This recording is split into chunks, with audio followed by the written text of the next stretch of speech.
Muito boa tarde, você que acompanha o nosso Instagram Bola no Rádio. Aqui, tarde de terça-feira, né, dia 1º de setembro.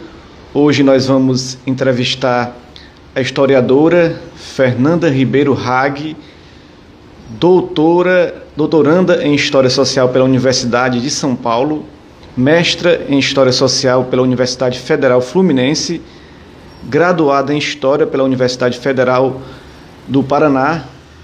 Hoje ela é professora do ensino superior do curso de licenciatura de História do Centro Universitário Internacional UNITER. Ela já está aqui, nós vamos convidar ela aqui para entrar, para a gente bater esse papo aqui. E você também pode fazer as suas perguntas. Vamos aqui mandar um momento aqui especial, né? Trazendo uma convidada muito preparada. Muito boa tarde, Fernanda Hag, né? Direto de... Você está em São Paulo, Fernanda? Não, eu estou em Curitiba. Curitiba. Ah, voltou? Voltei, tô fazendo. Porque a universidade que eu trabalho tem sede aqui, né? Então, eu fico um pouco aqui, um pouco muito, lá, mas em Curitiba. com certeza. Muito bem-vinda, né, ao nosso programa. Agradecer que você aceitou esse convite de bater esse papo aí legal sobre a história do futebol. É muito importante que o nosso público que acompanha o futebol conheça um pouco também dessa história, né? Muito obrigado por você aceitar esse convite. Imagina, eu que agradeço o convite, fiquei muito feliz, muito lisonjeada.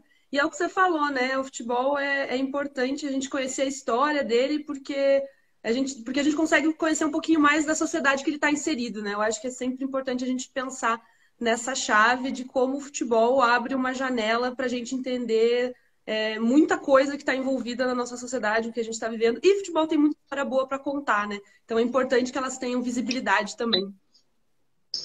Eu não vou nem... Eu perguntar a você, Curitiba, né? É até redundante perguntar se tá frio, se tá calor aí, como é que tá o clima aí na cidade, né? E Tá frio, Curitiba. deu uma melhorada. Uns dias atrás estava pior, mas ainda tá friozinho. Mas hoje deu pra pôr camiseta, pelo menos. Aí deve estar quente, né? Aí tá mais gostoso. O calor muito grande aqui em Fortaleza, mas tá muito vento também, né? Tá um vento muito forte esses dias, né? Mas o calor que é constante, com certeza. Muita praia, né? A gente mora aqui em Fortaleza, é pertinho do mar, né? Mas eu queria começar aqui Tá fazendo inveja pra pergunta. gente. Mar e sol tá fazendo inveja, admito. Com certeza, aqui é sol. Aqui o único frio que tem aqui é nas serras, que são aqui próximos, né? Em Guaramiranga, Baturité, Meruoca, e o que faz mais frio aqui é 23 graus quando está período de chuva, né? Aqui não Aqui costuma faz 20 chover muito, não. tá pulando de alegria já. Fernanda, eu começando aqui sobre um pouco sobre a sua pesquisa, né?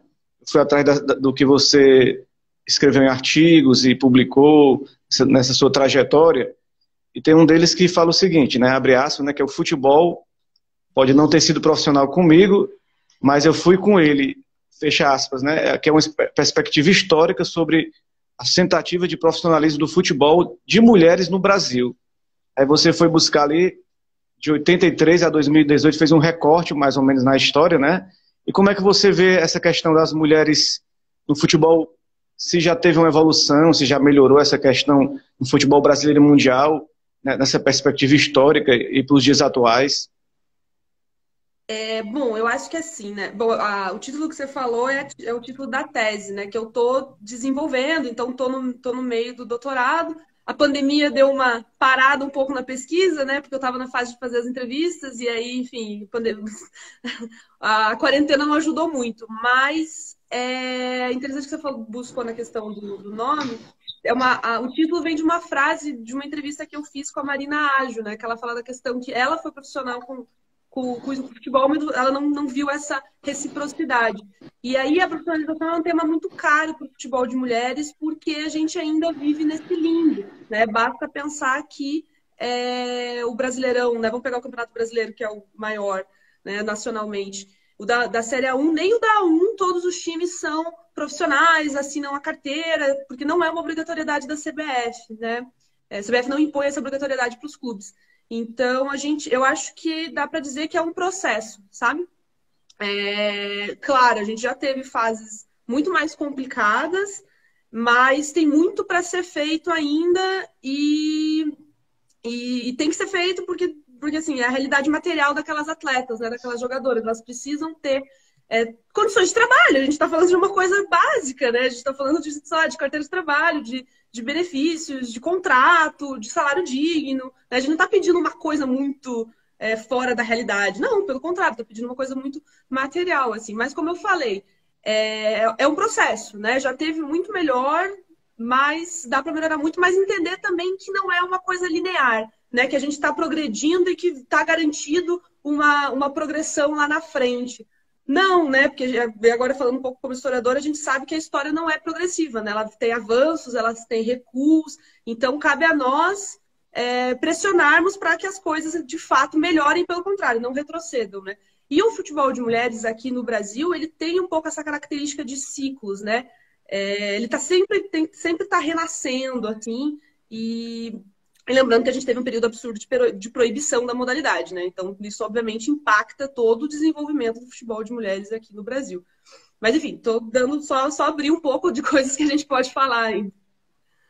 E é engraçado que essa questão do dinheiro para as mulheres, a CBF aprovou no meio da pandemia um recurso para os clubes da Série B, C, não, da Série C, D e futebol feminino. E alguns clubes acabaram pegando esse dinheiro e se apropriaram do dinheiro, e alguns atletas foram até, não sei se você acompanhou, foram até demitidas, né, e acabaram, quer dizer, até nesse momento houve uma apropriação indevida, né, do recurso que era para as mulheres, né.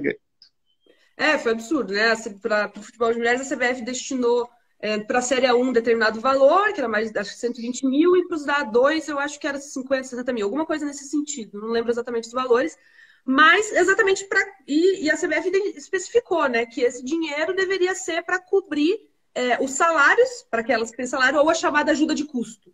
Né? E assim, obviamente, a iniciativa foi ótima da CBF. A CBF tem que cuidar da modalidade. Né? Na verdade, estava cumprindo uma obrigação enquanto federação. E só que aí tiveram essas falhas, né? Porque vários clubes receberam esse valor, essa quantia, e não repassaram para as suas atletas. O que é um absurdo, que o dinheiro estava explícito que era destinado a elas. E como você falou, né? Começaram a surgir denúncias de diferentes clubes, né? Então também tem isso. Não foi um clube só. Claro que muitos repassaram, mas outros não. E algumas dessas atletas que denunciaram acabaram sendo demitidas. Deu muito bafafá e tudo mais.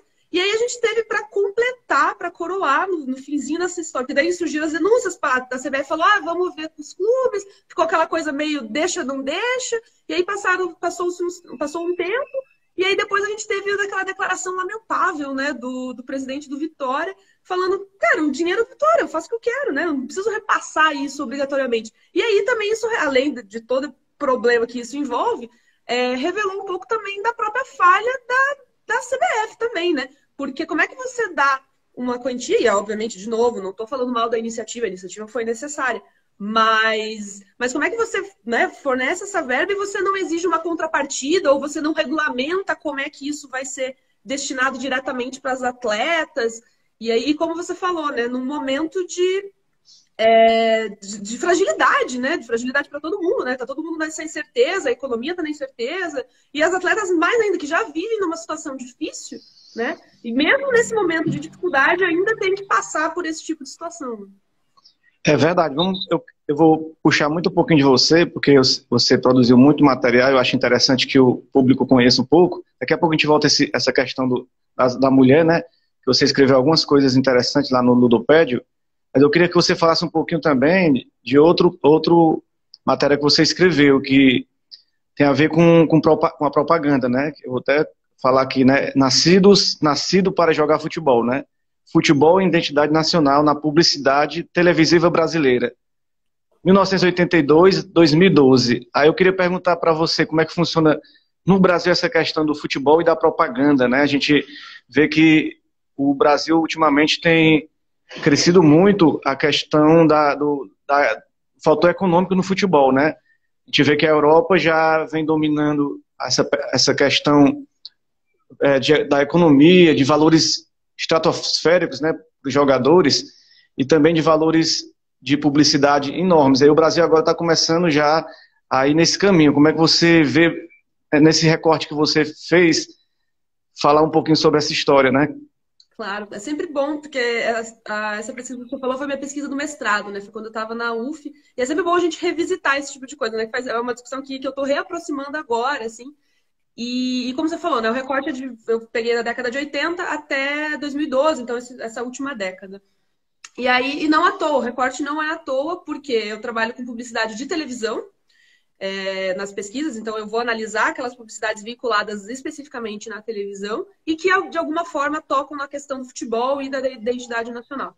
E como eu falei para você, não é à toa esse recorte, porque é uma coisa que eu tento desenvolver um pouco na dissertação, que a partir dos anos 80, a gente tem uma mudança que é estrutural dentro do capitalismo, que é o que o Harvey chama de acumulação flexível, então a consolidação dessa política neoliberal em termos globais, e aí a gente tem a Margaret Thatcher, o Ronald Reagan, isso chega aqui no Brasil né, a partir dos anos 90, principalmente, e obviamente isso chega no futebol também, né? Isso bate no futebol e o futebol vai consolidando esse cenário neoliberal também, e aí a televisão e a publicidade vão se articular com esse campo esportivo exatamente para dar esse boom. E aí entra nisso que você falou, da questão dos valores, e aí a gente vê também uma disparada da grana dos direitos de transmissão, né, que direitos de transmissão da Copa do Mundo, e daí depois, em 92, com a Premier League, isso também dá um boom na Inglaterra, e isso vai se espalhando.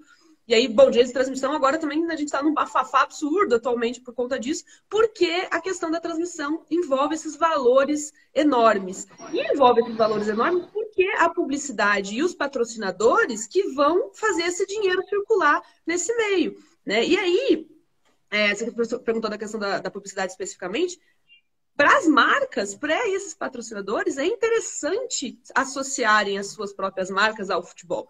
Por motivos óbvios. A primeira questão da popularidade, né? E eu não estou falando aqui não só popularidade no Brasil, popularidade em termos globais, né? Basta a gente pensar, sei lá, qual que é a audiência de uma Copa do Mundo, por exemplo. E aí, Copa do Mundo feminina, Copa do Mundo masculina, né? Então, tem um alcance muito grande, tem a questão da identificação, né? Então, você usa atletas, né? Enfim, que o público se identifica, os clubes também, né? Então, por exemplo, agora hoje também, por exemplo, tem a questão dos naming rights de Itaquera, que saiu, né? Que o Corinthians anunciou. Então, também você aciona a marca a partir do contato com os seus torcedores. E isso, claro, que, como você falou, né? Gera a questão dos valores estratosféricos e muda toda a dinâmica, porque o viés econômico, a economia começa a ser muito determinante daquilo, né? Então, por exemplo, e agora a gente no Brasil, a gente tem que lembrar que a gente é periferia do capitalismo, né? Então a gente acaba virando exportador de pé de obra barata, né? Porque a gente não consegue manter os nossos jogadores aqui, a gente acaba fazendo esse ciclo, porque eles vão para a Europa, enfim, isso acontece com as nossas jogadoras também. Então, passa por todas essas questões e aí a publicidade. E lembrando outro aspecto disso, da questão da propaganda, é como a publicidade acaba construindo e reafirmando determinados discursos sobre a nossa identidade, sobre o nosso futebol, sobre as pessoas, né? Então, um pouquinho na dissertação eu falava disso também, de como a publicidade acaba, essas peças televisivas que eu trabalhei, elas acabavam reafirmando um discurso de brasilidade, do futebol arte, do que seria o futebol brasileiro. Então, tem uma questão de construção de identidade nacional mesmo, né? Qual que é esse discurso que está sendo passado por essa publicidade? E o Jorge Roberto Oliveira provavelmente chamará Neoquímica Arena, que é a Arena Itaquera, né? Que, como você falou, e vendeu o nome da arena, né? Por um valor aí de cerca de 300 milhões, 250, 300 milhões de reais, um valor que não sei se vai poder pagar o rombo que o Corinthians tem, que é grande, né? Mas vai ajudar um pouquinho ali a diminuir essa dívida, porque o Corinthians passa por uma crise financeira gigantesca, né? A gente já sabe disso. Agora, Fernanda, essa questão que você falou da publicidade e um pouco dessa questão dessa MP 984, que foi colocada pelo presidente aí da República, né? O Jair Bolsonaro, que foi chamada, apelidada da MP do Flamengo, né? Porque beneficiou o Flamengo de certa forma naquela disputa ali com a Globo, né? Que foi uma disputa ali que acabou no Campeonato Carioca, fazendo com que a TV Flamengo, a TV Fluminense, algumas TVs dos clubes acabassem transmitindo alguns jogos, bateu até recorde de audiência, mas e também está nessa disputa aí entre Globo e Turner, E os clubes também, em relação ao Brasileirão, porque a MP vai vencer, né? E provavelmente o Rodrigo Maia já falou, presidente da Câmara dos Deputados, que não vai colocar em votação essa pauta e vai, essa MP, ela vai acabar por aí mesmo. Aí como é que você vê essa questão dessa MP, nessa questão toda da briga de publicidade? Quem é que sai ganhando nessa história? Os clubes, as empresas que querem ter sua marca envolvida aí no ramo do futebol? Como é que você vê, assim, o seu olhar de historiador e também de torcedora, de quem acompanha o futebol, né? Então, eu acho que eu queria que quem ganhasse fosse os torcedores, mas eu infelizmente não acho que o caminho vai ser meio esse, né? Porque, que nem você falou, da questão da Turner, né? Brigando com a Globo. Porque a gente tem que lembrar que, assim, né? Existem os direitos de transmissão da TV aberta, e aí todos os clubes estão com a Globo, né? Até 2024. Aí tem as transmissões da TV fechada, e aí que os clubes se dividem, né? Porque tem 12 clubes da Série A fechados com o Sport TV, e a gente tem 8 clubes fechados com a Turner, né? Que daí passa na TNT e tudo mais. E aí ainda tem o pay-per-view, e aí da Série A os 19 clubes fecharam com a Globo, né? Com o PFC, e só o Atlético Paranaense aqui que não fechou, né? Então, e ainda tem a questão dos direitos internacionais, que a CBF fechou Série A e Série B junto e tudo mais. O Atlético daí da sua cidade, né? De Curitiba. Eu moro aqui da Baixada ainda, eu moro aqui perto. É do Petralha? Petralha que é o presidente, não? É o Petralha. Mário Sérgio Petralha. O Petralha está na política atleticana fortemente desde 1995. Né? Então, tem uma atuação forte, não necessariamente como presidente, mas atuando dentro da política do clube. E o Petralha teve um papel importante, já abrindo um breve adendo aqui, um papel importante nessa questão da hipermercantilização do futebol brasileiro. Né? Basta lembrar que o Atlético foi o primeiro clube a ter uma arena, né? Quando quase ninguém falava de arena. Né, o Atlético inaugurou a dela aqui, o Petralha também está todo envolvido com essa questão dos direitos de transmissão, então é um personagem importante para a gente ficar atento, e o Petralha também volta e meia dá umas brigas com a Globo, né? Basta lembrar aqueles jogos do YouTube, do Paranaense, que foram transmitidos, que foi Coxa e Atlético, enfim. Mas, enfim, dos direitos de transmissão a gente tem esse cenário. Né? E aí o argumento da MP e dos clubes que estão apoiando a MP, que vários se posicionaram a favor, né? Não só o Flamengo, mas muitos outros também, é de que a MP democratizaria, né, o acesso aos jogos, porque evitaria o que eles estão chamando de apagão, né? Que jogos que estão sem transmissão por conta dessa disputa da Turner com a Sport TV, por exemplo. Inclusive, teve um jogo Fortaleza e Atlético Paranaense que não passou para lugar nenhum. Exatamente. Inclusive, esse jogo foi pro futebol internacional, porque ele também foi vendido para direitos de transmissão internacional, mas acabou sendo pirateado. A galera acabou assistindo de uma forma alternativa, né, aqui no Brasil. Exato. E daí depois o Petralha ficou reclamando da pirataria, enfim. Mas é exatamente isso. O argumento deles é de que isso democratizaria o acesso aos jogos, porque evitaria o monopólio e tudo mais. Só que a gente tem que lembrar que a chance de aumentar a desigualdade entre os clubes é absurda, né? Porque quem ganha, né?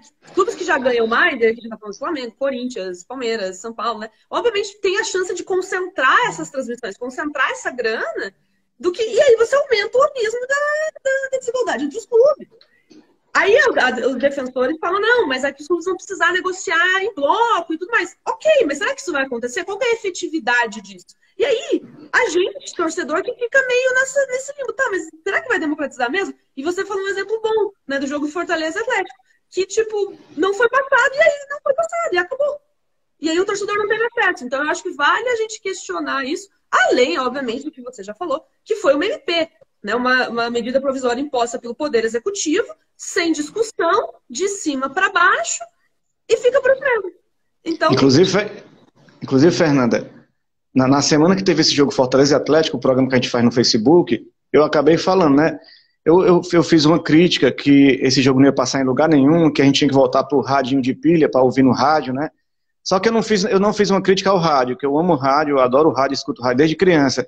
Mas um torcedor pegou essa fala minha, aí distorceu, dizendo que eu estava criticando porque não vai passar na TV, ia passar no rádio, eu não gostava do rádio, não sei o quê.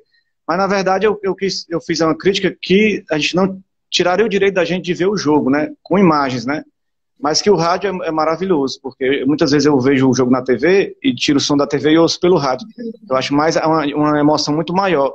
Porque quem está no rádio, a velocidade é maior, a vibração é maior do narrador, é totalmente diferente, né? E pegar aqui o que o Jorge Roberto Oliveira está colocando, passar para a Fernanda, o que vai acontecer depois do término do contrato com a Globo. Os clubes que vão se virar, será? Bom, primeiro mandar um abraço para o Jorge. O Jorginho trabalhou comigo quando eu morei no Rio de Janeiro, então um abraço para ele, que bom que ele está aqui com a gente. E ele me mandou uma batata quente, né? O que vai acontecer depois do término do contrato da Globo? Então, eu vou usar a carta de que, assim, historiador não faz futurologia, né? A gente olha para trás, a gente não olha para frente. Até porque é 2024 que acabam os contratos, né? Então, assim, são 4 anos, tem muita água para passar debaixo dessa ponte. Primeiro que assim, vamos ver o que vai dar da MP. Acho que, né, vai depender muito disso também. E aí, se a Globo. Assim, pegando historicamente, pegando uma série histórica, o que eu espero? Que, obviamente, a Globo vai manter o interesse de preservar o seu monopólio, claro, porque para ela é extremamente lucrativo, ela não vai querer abrir mão disso, nenhuma empresa gostaria de abrir mão disso. Só que ela vai ter que negociar com esses outros atores que estão aparecendo, né? E aí os clubes. O que espera dos clubes é sempre, sempre uma caixinha de surpresa, né? Porque, por exemplo, o presidente do Bahia está apostando nessa coisa de negociar em bloco, né? Então, apostar, por exemplo, no Bahia, fazendo com Fortaleza, fazendo com o Ceará, isso é uma possibilidade. Acho que na live do Ludopédio, o Rafael do Esporte também falou nessa sensação de negociar em bloco. Então, acho que pode ser essa saída. Aí tem pessoas que falam da questão de, vamos finalmente fazer uma liga, né? Vamos sair da negociação. Confesso que não sei. Eu acho que no futebol brasileiro tudo é possível, mesmo com as nossas idiosincrasias. Mas, assim, fato é, a Globo vai tentar manter o seu monopólio e os clubes vão tentar articular, vai ver para onde tudo dá. E lembrando que a Turner também tem umas duas questões, né? Primeiro que é uma empresa estrangeira, ela também não sabe, ela já está dizendo que talvez saia, não faça a transmissão. Então, eu acho que tem muita água para passar embaixo dessa ponte para a gente ver onde vai dar. Com certeza. E você estava falando sobre as arenas, aí eu peguei complementando esse assunto, outro artigo seu, né, que aqui é muita coisa que você produziu, que eu acho interessante. Eu estou lendo alguns, né, para me inteirar dos assuntos anteriores, né. Você falou sobre esse futebol e o giro neoliberal, né. Ali os apontamentos e o caso brasileiro, onde você coloca aí que entre os anos 70 e 80 houve essa mudança aí do padrão, onde a profissionalização, né, e a adequação à vida fez o futebol se tornar um produto aí. Como é que você avalia essa questão? Porque houve a Copa do Mundo aqui no Brasil e muita gente criticou a Copa do Mundo, porque a Copa do Mundo não trouxe um legado, né? E teve as arenas, né? As arenas, que o formato das arenas é um formato que, de certa forma, padronizou e organizou a questão de ir ao futebol. Não é mais aquela questão da geral, que o futebol tinha aquela geral, tinha o setor das pessoas mais humildes, né?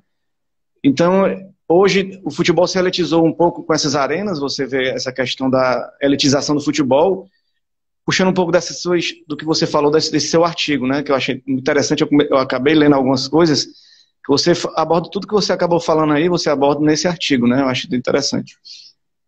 Esse artigo ele é um recorte da dissertação, né? Ele é um pedacinho de algumas coisas que eu estava pesquisando para pensar a publicidade. E era isso, né? Não tinha como pensar a publicidade no futebol, a sua relação com o futebol dentro do recorte que eu trabalhei, sem pensar nesse giro que eu chamei de giro neoliberal na época, né? Porque exatamente por conta daquilo, né? O mundo estava passando por uma mudança dentro da própria lógica do capitalismo, né? Do capitalismo que o Mandel e o Harvey chamam de capitalismo tardio, e aí surge essa hegemonia neoliberal, que passa exatamente, né, por mercantilizar cada vez mais espaços da vida social. Lembrando que o futebol surge no século XIX numa Inglaterra extremamente, quando a codificação das regras, extremamente imperialista e consolidando o capitalismo. Então ninguém está negando que anteriormente já havia essa relação. Só que a partir dos anos 80 a gente tem, digamos assim, um boom dessa mercantilização. E para passar por todas as esferas. Então o futebol passa a ser cada vez mais produto e acaba isso em detrimento da construção dos seus laços coletivos, né, da sua questão de identidade, da sua questão de prática corporal, prática de lazer. Então, todas as coletividades que surgem a partir de torcidas, enfim, das vivências ao redor dos estádios. E aí entra a questão dos mega-eventos, né? Como os mega-eventos acabam impulsionando esse projeto também.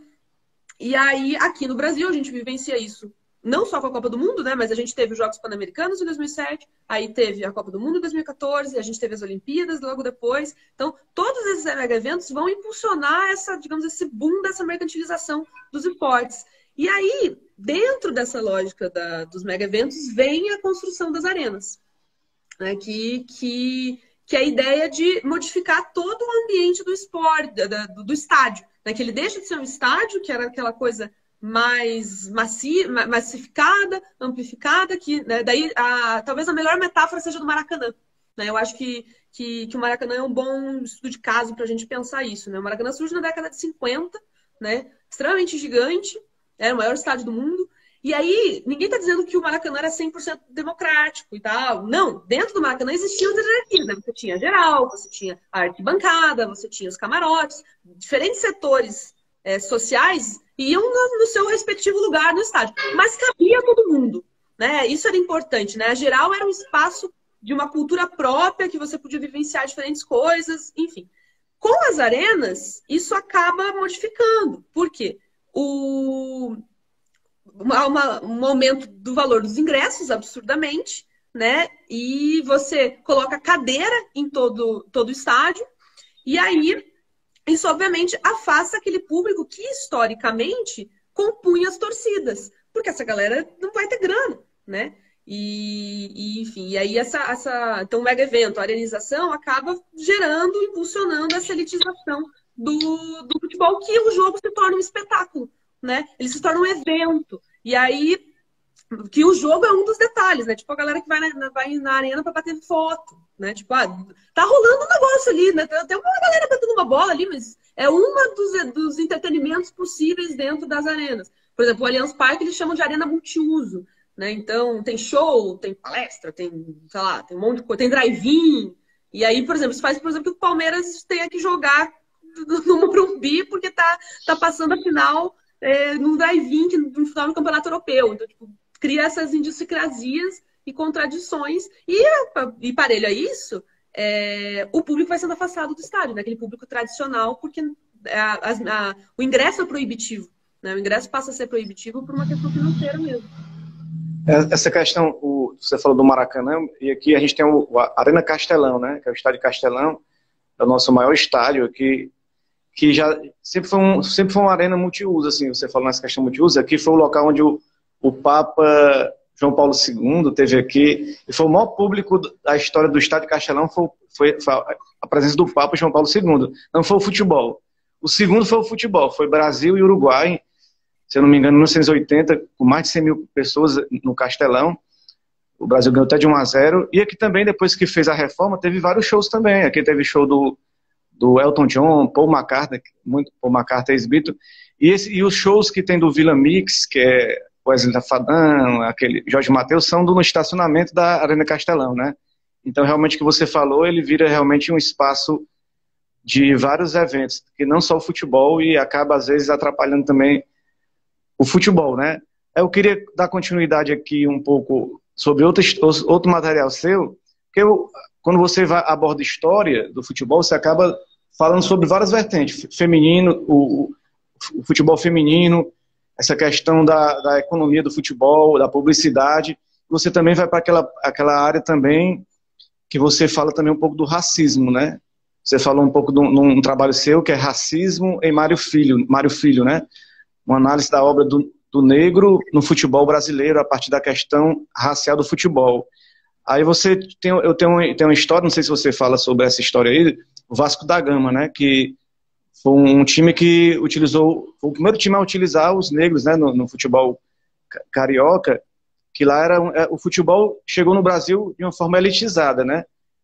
Foi os ingleses que trouxeram para o Brasil, eles que jogavam entre si, entre os industriais da época, e de repente se popularizou. E a gente tem, numa ironia, o Pelé, que é o cara que é o maior jogador de futebol de todos os tempos, para muitos, né? Que é negro, mas eu não vi nenhuma vez assim a identificação dele com esse movimento, né? Assim, eu não vi alguma. Como é que você analisa essa questão do futebol, do movimento negro, né, no futebol? Eu acho que, para começar essa resposta, eu acho que a gente tem que lembrar do trabalho incrível que o Observatório da Discriminação Racial no Futebol está fazendo ultimamente. Então, se vocês ainda, né, quem está acompanhando a live e tal, se ainda não seguem, eles sigam, porque vale muito a pena. Eles fazem todo um mapeamento dos casos de racismo do Brasil. O Marcelo fez toda uma pesquisa, algo que vale muito a pena seguir. Né? E aí, essa questão, isso é na época da monografia, isso faz tempo já. Não vou dizer quanto tempo que eu me formei para não me comprometer. Isso esse material que foi da sua graduação, não foi? Em História? Faz tempo, nem vou falar muito, porque não vou entregar. Mas mostra que desde a época da sua faculdade, você já gostava do futebol, já tinha essa ligação, né? Já. Não, eu pesquiso futebol desde a graduação mesmo, desde a metade da graduação, faz tempo, né? E aí, nessa época que meu orientador que falou, olha, você podia ir por aqui e tal, né? Todo mundo não, mas muita gente naquele contexto acabou passando pela obra do Mário Filho, como pesquisa, e para quem se interessa por futebol tem que passar pela obra do Mário, para encará-lo como um memorialista, né? E eu tenho, você falou da monografia, mas tem um outro artigo que eu gosto mais, que eu fiz, que é uma análise da produção do livro do Mário Filho, né, do Negro no Futebol Brasileiro, que eu acho mais legal porque dá para mapear quais são os interlocutores do Mário Filho, né? Quem que ele está falando para pensar essa questão racial no futebol, né? Então, lembrando da atuação dele no Jornal dos Esportes, como ele cria um coletivo dentro do Jornal dos Esportes, né? Você tem o Joselino do Rego, enfim, você tem um time de peso lá que está construindo esse discurso sobre o futebol e que, para a gente falar de Brasil, a gente não tem como falar, e agora falo mais como professor de história mesmo, não tem como você falar de Brasil sem abordar a questão racial, né? A gente precisa lembrar que a gente tem um passado, infelizmente, escravista que durou quase 400 anos, né? Isso tem uma continuidade na nossa história que é impossível de apagar. Então, a gente não tem como falar de história do Brasil sem fazer um recorte de raça. E, obviamente, se a gente está falando do esporte mais popular do país, isso vai aparecer também. E aí, nesse artigo que eu comentei com você, eu falo que a obra do Mário, né, o Negro no Futebol Brasileiro, se torna meio que um braço desse projeto freiriano do Gilberto Freire de democracia racial, né, de dizer que o Brasil é uma democracia racial, que a gente vive em harmonia das raças e que os negros conseguem uma ascensão social a partir do esporte, garantida por essa democracia racial. Então, eu digo que o Mário é um braço desse projeto, que é muito maior, desse projeto freiriano que é muito maior. E aí, no livro, né, nessa discussão racial, desse contexto, entra, por exemplo, a figura do Pelé, entra a figura do Garrincha, que são tidos como esses heróis que seriam um exemplo de que essa democracia racial funciona no Brasil. Né? E é quando a gente sabe que não, né? A gente é um país extremamente estratificado, desigual, e que a desigualdade racial está posta até hoje, a gente precisa pensar nisso. Né? E aí, sobre a questão do posicionamento do Pelé, eu acho que a questão dos atletas se posicionarem, né? Muitas vezes a gente cobra isso, mas e é importante porque os atletas são figuras públicas, né? Se eles se posicionam, dá sempre um boom, mas a gente precisa lembrar das dificuldades que esses atletas têm se eles se posicionam, né? Quantos casos a gente sabe de atletas que se posicionaram por questão racial e muitas vezes sofreram represálias, né? Você falou do exemplo das meninas que denunciaram a questão da falta de repasse das verbas. Né? É a mesma coisa com atletas negros que denunciam racismo. Né? Então a gente precisa ter esse olhar atento também de por que isso não. Enfim, porque às vezes eles não se posicionam, porque não tem uma segurança para isso também. O Rossato, orgulho define sempre, Fê, né, deve ser seu amigo, né? Sheila também está participando, o pessoal que curte o trabalho da Fê, da Fernanda, está acompanhando aqui o nosso bate-papo. Fernando, passando para outro assunto aqui, quer dizer, voltando ao assunto da questão das mulheres, né? Você também escreveu recentemente, eu até li essa matéria no Ludopédio, né? Você escreveu uma história que eu também não conhecia, da Irene Gonzalez, né? Que jogou futebol ali, ela sendo mulher entre os homens, né? Na verdade, ela não jogou futebol com as mulheres, mas foi no meio dos homens, né? Em 1920, na Espanha. como goleira, né? E depois ela ficou famosa, né? Eu vi a história todinha, o pessoal homenageou ela no final.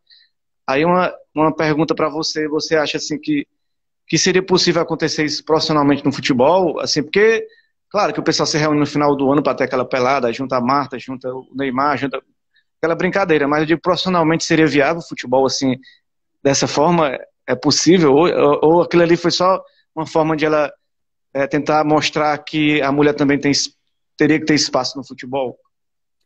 Bom, primeiro mandar um beijo pra Sheila, que deu um oi, e o Luciano. O Lu também trabalhou comigo na Travessa, então quando eu morei no Rio, então a Travessa está sempre no coração também, que foram pessoas maravilhosas que cruzaram o meu caminho.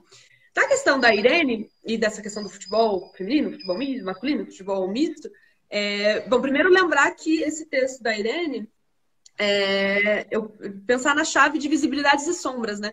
Quantas Irenes devem ter por aí e a gente não faz ideia das histórias dessas mulheres, né? Porque elas foram invisibilizadas, elas foram tentativas de apagar, porque existe, né? Porque o esporte acabou, e o futebol especificamente, acabou se consolidando historicamente como um espaço de hegemonia masculina, né? Como se aquele espaço não pertencesse às mulheres. E então, você ter uma mulher na década de 20 subvertendo essa lógica, né? Ela começa como atacante e termina no gol, né? Muito bacana essa história da Irene. E assim, ela jogava, né? Jogava com os meninos, até porque o futebol feminino, né, estava precarizado, ele estava em período de formação.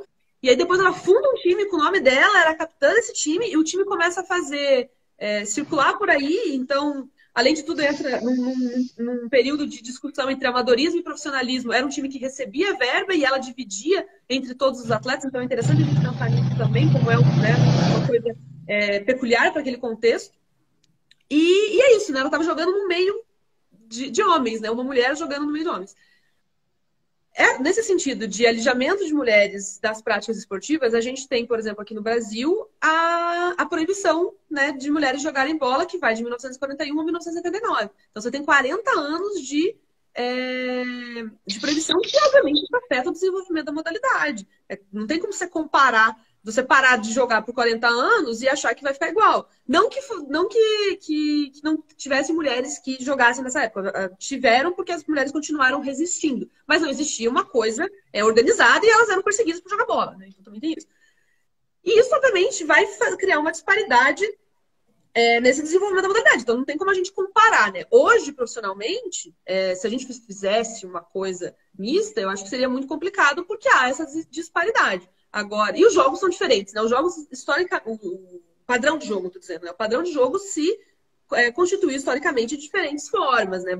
E agora, pegando um pouco do masculino, basta pensar que, sei lá, nas últimas décadas, o futebol masculino ficou muito mais físico do que ele era antigamente, né? O esforço que um atleta tem que fazer fisicamente é muito maior do que antigamente. O jogo mudou, a velocidade, enfim, tudo isso, né? O futebol de mulheres também tem um outro padrão de jogo. A gente precisa pensar. Não estou dizendo que um é melhor que o outro. Eu acho que são padrões de jogos distintos e que precisam ser considerados.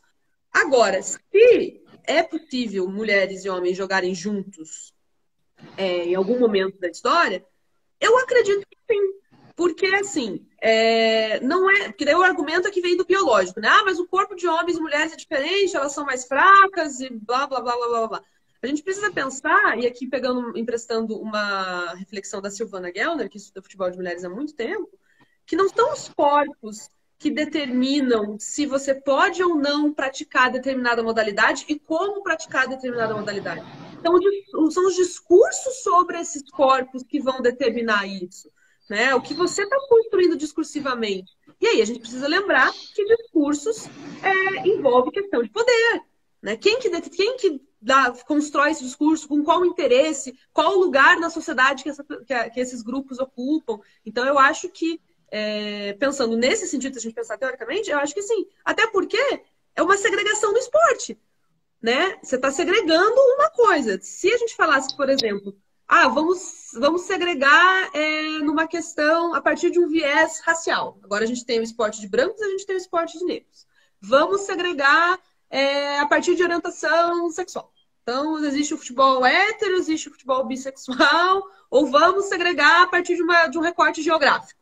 Agora a gente tem o futebol do sul, o futebol do leste. Mas a segregação a partir de um viés de gênero, a gente é tida como natural. Então, mais do que dar uma resposta pronta, eu acho que vale a gente pensar nessas provocações, né? Lançar essa provocação para a gente refletir e entender que são esses discursos que legitimam ou não esse tipo de prática. Com certeza. Você colocou essa questão, eu fiquei me perguntando, tem alguns esportes, não digo esporte, mas algumas competições, eu acho que xadrez. Xadrez, será que existe xadrez só de homens ou de mulheres, né? Eu acho que existe essa questão unissex, né? Nessa questão. E outras modalidades que eu não me lembro agora, se você souber, você pode até falar. Aí eu tava me lembrando aqui dessa questão de mulheres no futebol. É uma coisa até pessoal, que eu estudava no ensino médio, eu me lembro que a minha primeira namorada ela jogava futebol, né? Futsal, né? E eu vi ela jogando futsal e foi a partir assim, vendo ela jogando futsal, o pessoal, às vezes na época, década de 90, finalzinho da década de 90, o pessoal recriminava muito. E a gente acabou namorando, né? Foi minha primeira namorada, já faz mais de 22 anos, né? E hoje a gente é amigo, né? Já encontrei ela. E o pessoal tinha esse preconceito, porque mulheres jogando bola e tudo, não tinha. Mas já muitos anos atrás, já tinha gente quebrando esses tabus, né? Na sociedade, né? Eu vi outro material que você publicou, revista Pelota, né? Existe essa revista Pelota. Você citou aí uma pesquisa que falava que apenas 3% das notícias na mídia esportiva são sobre mulheres, né? A pesquisa do Alejandro Martínez, né? Falando sobre essa questão aí, a gente também vê o pouco espaço da mulher no jornalismo, né? Esportivo. A gente vê que já está mudando um pouco, né? A gente vê algumas mulheres participando A gente vê muita mulher como repórter ainda, né? Mas falta aquela mulher como comentarista e até narradora. Aqui o Nordeste teve um jogo da Copa do Nordeste que teve uma mulher narrando, né? Aqui no SBT Nordeste, né? Então foi interessante que a mulher narrou. E eu estou fazendo até uma oficina de narração com o pessoal de São Paulo, né? Do Sesc Pompeia, né? Você não está mais em São Paulo. Lá o pessoal é de São Paulo, né? Com Anderson Cheni. O pessoal do Sesc Pompeia fazendo uma oficina de narração e tem muitas mulheres participando dessa oficina de narração que eu acho muito interessante e mulheres que narram muito bem também, né? E é sobre esse artigo, como é que você vê que está o momento atual, né? Que você vê em relação às mulheres. A gente falou dentro de campo das 4 linhas do futebol, mas também tem outras questões, a arbitragem, a mídia, né? Então, outros setores dentro do futebol que a mulher ainda precisa mesmo participar mais, ter mais espaço. Eu me lembro que a do Flamengo, teve uma presidente do Flamengo, mulher, né, também. Eu acho que tem que ter mais espaço. Como é que você vê essa questão ainda da mulher participando, no geral, e sendo notícia no esporte? Sim, eu acho que, bom, primeiro, a gente parte da premissa, né? Lugar de mulher é onde ela quiser. Mas no esporte, no futebol especificamente, a gente tem que chegar com o pé na porta, né? Porque ninguém vai abrir a porta pra gente. Tem que chegar com o pé na porta e ir ocupando esses espaços para que um dia a gente não precise chegar com o pé na porta e a porta seja aberta para todas as minorias. Mas falando da questão do jornalismo esportivo, bom, você já citou esse texto que eu comentei, o artigo é o texto da Irene, né, que está no Ludopédio e tudo mais. E essa pesquisa é interessante, né, porque 3% ele fez ano passado, 3% das notícias esportivas são sobre mulheres ou sobre esportes femininos. Ou seja, você tem uma massiva maioria de 97% cobrindo esportes de homens, né? Isso, obviamente, dificulta a própria modalidade, né? Porque como é que você vai gostar, torcer, se empolgar, se você não conhece, se não é divulgado, né? Então, é preciso criar essa consciência de que você precisa noticiar, né? Para quem gosta de futebol de mulheres, você tem que ir atrás para correr. Tá melhorando, já tá muito melhor. Mas, assim, ainda você tem que ir atrás, né? A coisa não chega muito pronta para você. Diferente do esporte, do futebol masculino, por exemplo, né? Que você tá pipocando o dia inteiro. E aí, de trajetórias de mulheres ocupando a mídia esportiva, eu acho que a gente está num momento crescente. Isso é bom. Acho que acompanha acho que acompanha um pouco o que a Heloísa Buarque chama, num período atualmente, de explosão feminista, né? Então, a gente teve um boom dessas discussões feministas que pulverizaram as discussões para diferentes campos do social, isso afeta o esporte, e aí mulheres estão ocupando mais esse espaço. Então, eu acho que não tem como a gente falar hoje de mídia esportiva sem comentar, sem citar as vibradoras, né, que cumprem um papel muito legal de cobrir o esporte feminino, o esporte de mulheres, não só futebol, mas outros esportes. Tanto é que a Renata Mendonça, que é uma das vibradoras, foi chamada para... Hoje ela está como comentarista do Sport TV. Então, né, então as emissoras também estão se preocupando. A gente tem a Ana Thaís Matos também na Globo, tem a Rafaela Serafim, a Lívia Laranjeira, que é repórter também. Então, eu acho que está se criando, né, está se constituindo essa consciência, e tem que aumentar cada vez mais, né? Porque se o futebol, a gente fala que é o esporte nacional, ele tem que representar a diversidade dessa nação, né? A gente não pode ser só homens brancos comentando um esporte que é tido como do país inteiro. A gente precisa ter essa diversidade, não só de gênero, né? Diversidade racial também, eu acho que é importante. E assim, então tem que ter a consciência das mulheres ocuparem esse espaço, dos veículos darem espaço para essas mulheres. Então, por exemplo, eu tenho que agradecer, né, porque o Brasil de Fato aqui do Paraná, pensando nisso, me deu uma coluna semanal para falar de futebol de mulheres, então também isso é importante, que a coluna não tinha antes, agora tem, então é mais um espaço para o futebol de mulheres ser debatido. E, enfim, acho que da mídia esportiva é meio isso, acho que está em construção e tem que lutar por esse espaço, porque ele não vai ser dado, mas as coisas estão melhorando. E aí, por exemplo, basta lembrar a Copa do ano passado, né? A Copa de 2019 foi muito importante para o futebol de mulheres porque teve um boom de descoberta do futebol de mulheres mesmo, né? Basta lembrar que Brasil e França, nas oitavas, foi a maior audiência, né? A gente teve 35 milhões de pessoas assistindo. Então, você vai me dizer que o futebol feminino não dá audiência? Não dá audiência para quem? Né? Também agora a ESPN transmitiu as semis e as finais da Champions Feminina também, né? Uma baita audiência. Também com narradoras, né? A Renata que narrou, a Mariana Spinelli que comentou. Então, muito importante isso também. Então, acho que a gente está construindo, mas é preciso ir além. E aí, você falou da questão da Patrícia Amorim, né, do Flamengo. Se na mídia é difícil mulheres ocuparem esse espaço, na gestão fica ainda mais complicado, né? Porque aí a gente tem uma intersecção de espaços masculinos, né? Porque a gente sabe que lugares de comando, lugares hierárquicos, são historicamente mais ocupados por homens, né?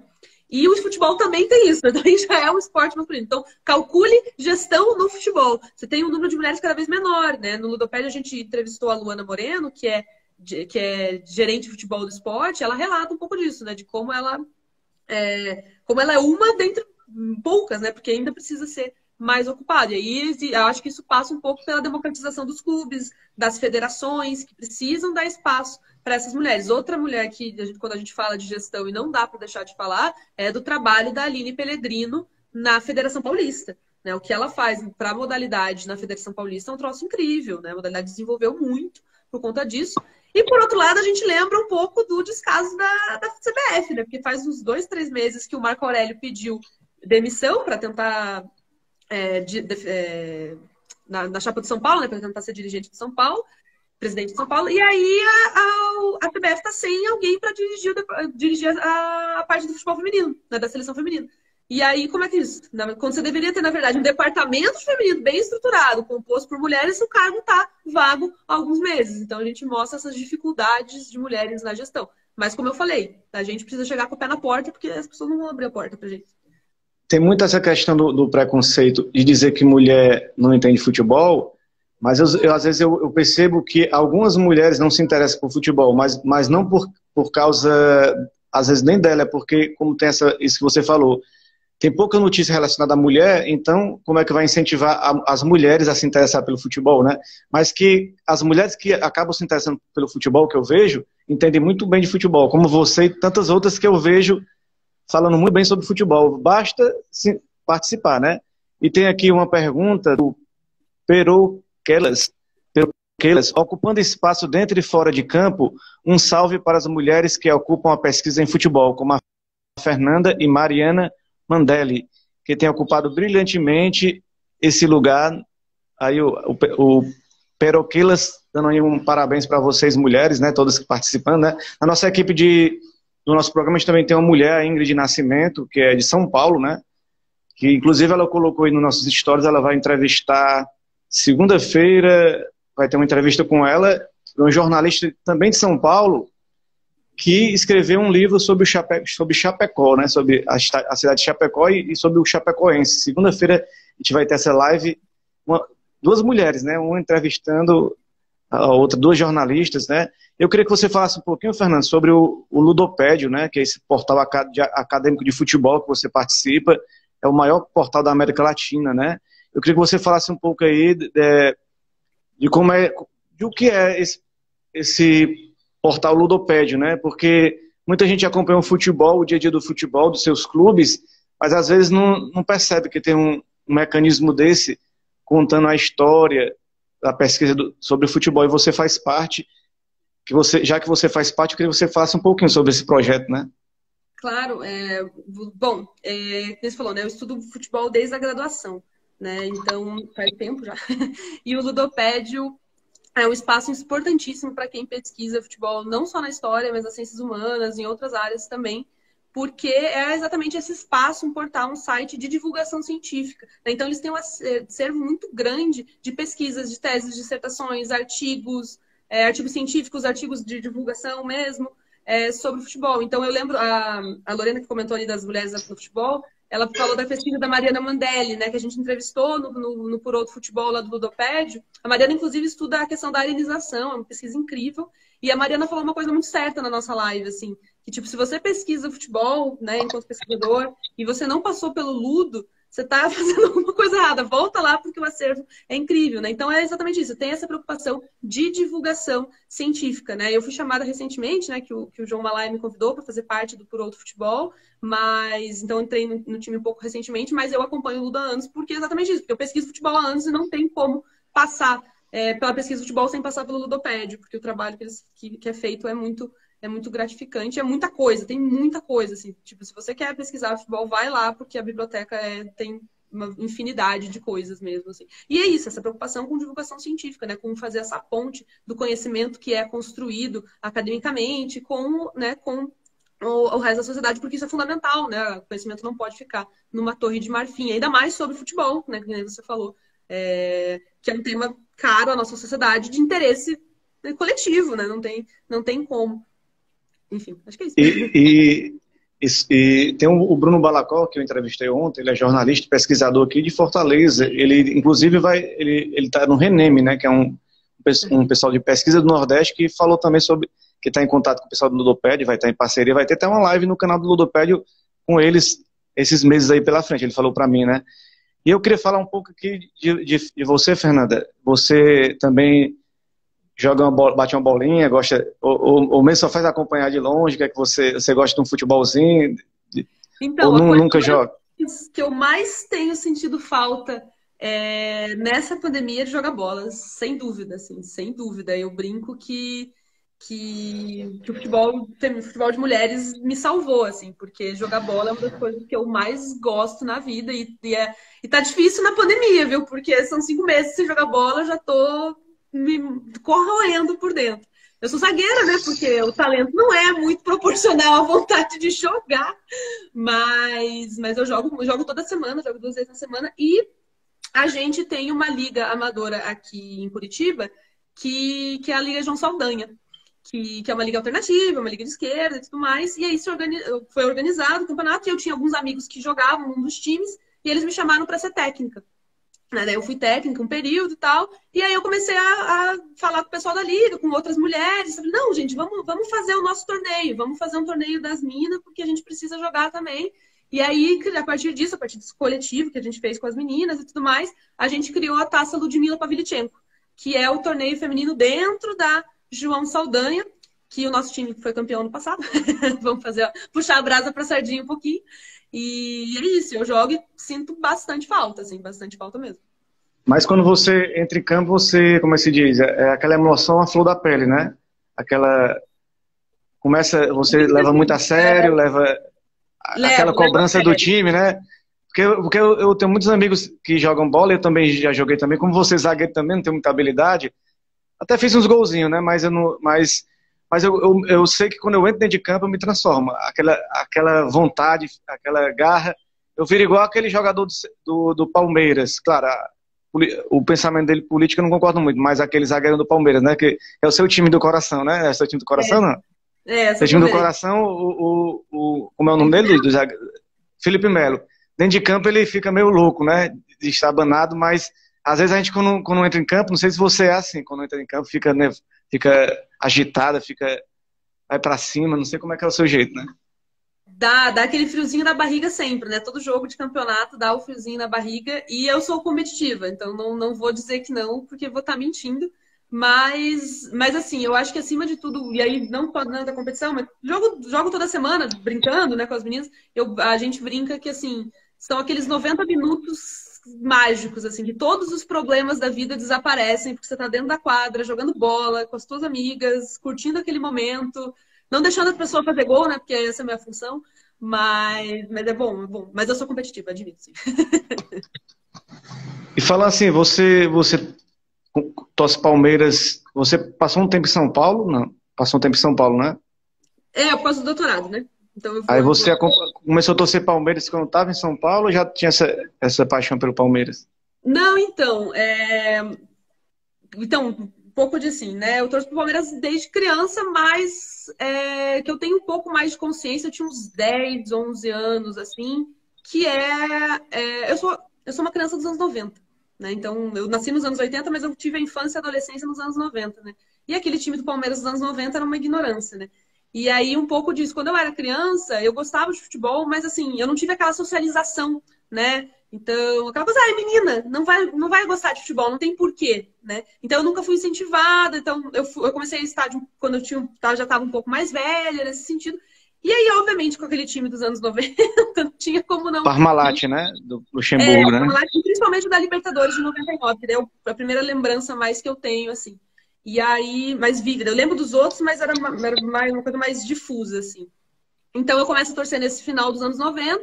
Na adolescência também, eu lembro que eu tive um namoradinho na época da adolescência, assim, também.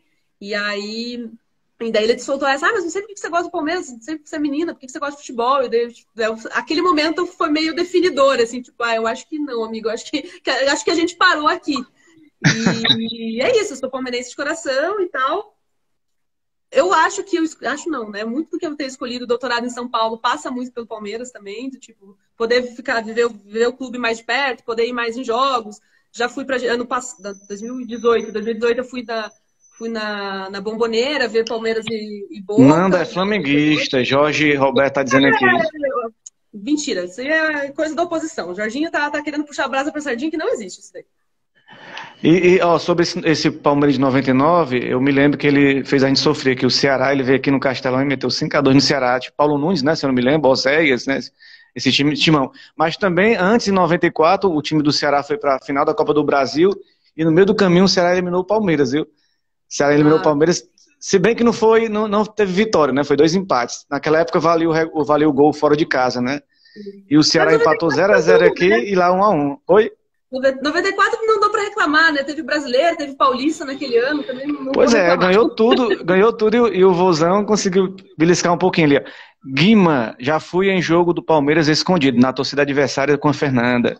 Já foi. Eu lembro, foi em Palmeiras e Atlético, quartas de final da Copa do Brasil, que o Palmeiras passou no empate, assim, no sufoco, e a gente não podia comemorar na torcida do Atlético escondida, mas deu tudo certo. Fernanda Hag. Esse nome é de origem estrangeira, não? Descendente do meu avô, daí a família do meu avô veio da Alemanha, aquelas coisas, né, tradicional, assim. Pois, Fernanda Hag, o nosso tempo aqui está acabando, o Instagram já está avisando, mas eu queria agradecer muito a sua participação, esse bate-papo legal, histórico, que você abrilhantou aqui a nossa tarde aqui de Fortaleza, né?